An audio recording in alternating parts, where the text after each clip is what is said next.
For another example with Cauchy sequences, we have the following problem. So suppose x of n is a sequence of real numbers.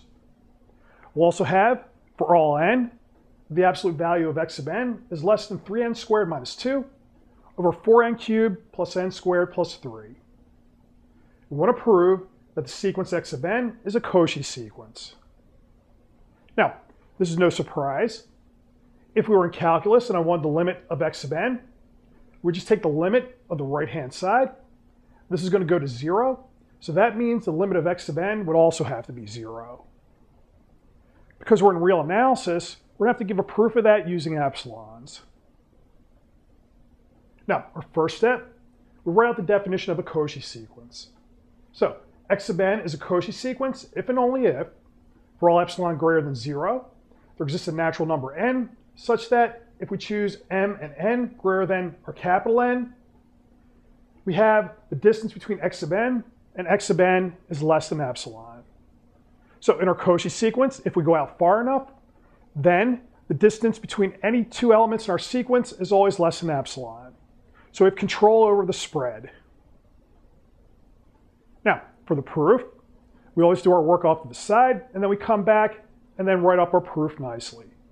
So we start by looking at our definitions and assumptions, try to figure out the capital N that goes with the epsilon that we choose. Now, I'll start here and then we'll follow our nose. So we'll take the absolute value of x sub m minus x sub n. First thing we can do, I can apply the triangle inequality. So that'll isolate x sub m and x sub n. And from here, we can apply our assumption in the problem. So that gets us to this step. Now, if we focus on numerator and denominator, in the numerator, okay, to simplify this, 3m squared minus 2 is always less than 3m squared. So we can replace numerators.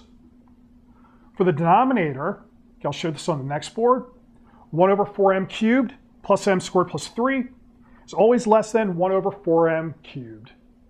So I could do this replacement here. Now, we could simplify. So that'll give me 3/4 1 over m plus 1 over n. Because 3/4 is less than 1, we can replace this with 1 over m plus 1 over n if we use a less than sign. Now, by the choice of m and n, we'll have that this term is less than or equal to 1 over n plus 1 over n. That's equal to 2 over n, and so that's how I'm going to choose my n that goes with the epsilon. We'll have n is greater than or equal to 2 over epsilon. So that's going to give us our proof. Just to clarify some items from the previous board. First, from our assumption that m and little n is greater than or equal to capital N.